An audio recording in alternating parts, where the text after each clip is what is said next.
Today we are driving to the south side of the Glacier National Park because we did not have the pass for the west entrance.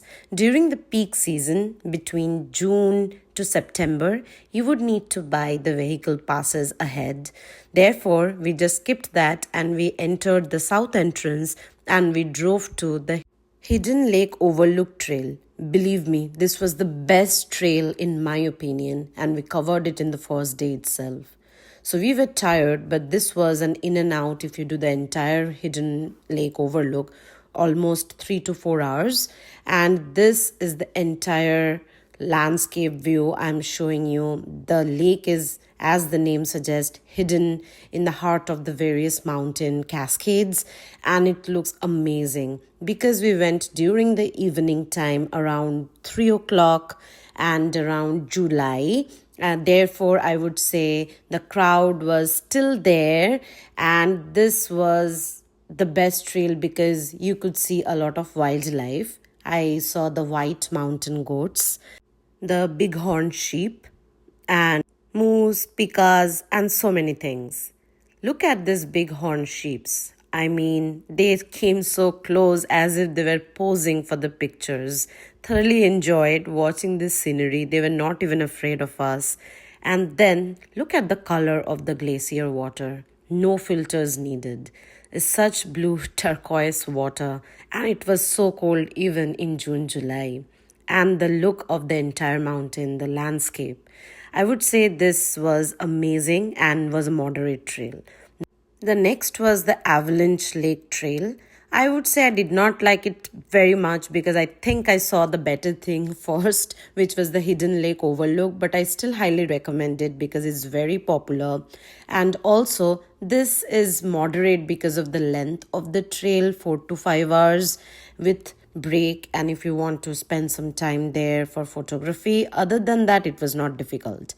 The next was the Three Falls Trail, which is very popular, that includes St. Mary Falls, even the St. Mary River, the Virginia Falls, as well as the Dreadwood Falls. So this, if you want to cover all three, it's quite a long walk, and it took me 6 hours because I felt so dehydrated. It was so hot, and all the plantations, vegetations around this walk was destroyed by a forest fire that happened recently before I went. So there was no shade. It was full sun, and I enjoyed the waterfalls though. The Virginia Fall was beautiful. The St. Mary Fall was amazing. But you can reduce the length of this by taking a boat tour. There is St. Mary waterfall boat tours, but you have to book early. Again, because I planned this trip last minute, I could not buy those tickets. Everything was sold out. So I had to walk this entire 6 mile loop or something, and even longer for the three falls. Another thing we did on the same day was partially drive the going to the sun road. We did not do the entire loop because it was almost evening. So we wanted to come back another day for the full loop. But for the going to the sun road, if you do not have a pass, vehicle pass, you can go after 3 o'clock because then you do not need a reservation. So either you enter before 7 o'clock or enter after 3 p.m. So we drove after 3 p.m. and covered partially of this going to the sun road.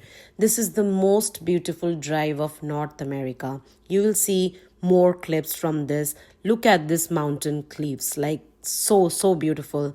And I came to this drive 3 days, and every day I was surprised. It never got old, and every day it surprised me in the same way because based on the direction of the sun, there were different shadows, the light and shadow combinations that gave very different look to these mountain ranges in different times of the day.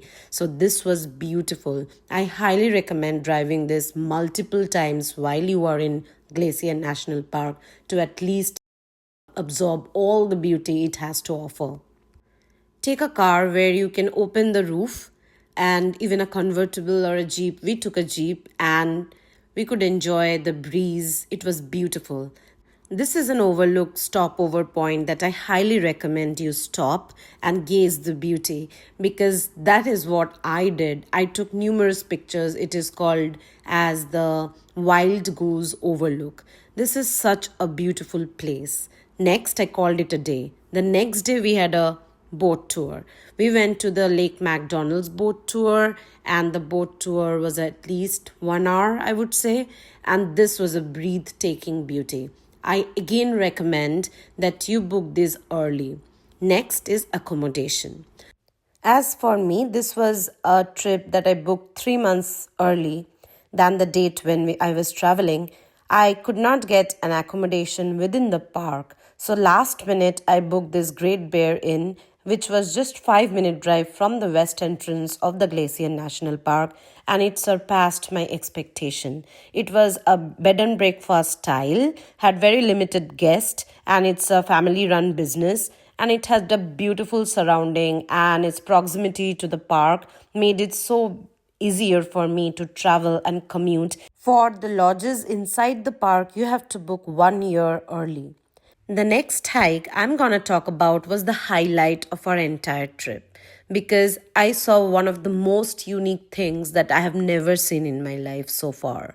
And this was the Grinnell Glacier Trail. You can reduce this entire hike by taking a boat tour, booking a boat tour in advance, Grinnell Glacier boat tours. But because I booked this entire trip just 3 months early, I could not get those boat tour tickets. Those were sold out. So I had to do a 12 mile of hike at an elevation of 1500. And believe me, it was difficult, but it was so worth it. On the hike, you will see this glacier lake that is in the heart of the mountains, completely blue, dark blue color, and light blue depending on when and where you see it from, and the time of the day and the sun reflection, but it will be mesmerizing. At the end of the hike is this glacier.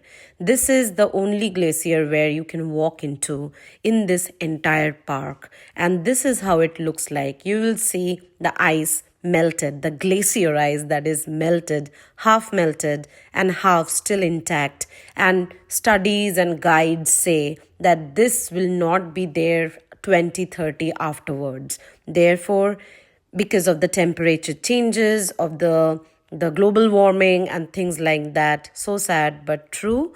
So if you go to the Glacier National Park, even though it's a difficult hike, I would highly recommend this Grinnell Glacier hike with even without a boat tour because this is so worth it. You will see wildlife, you will see a glacier lake, you will see the melted glacier, and so much in one single hike. The entire loop is, I would say, 12 miles in and out, and it was difficult, but I highly recommend it.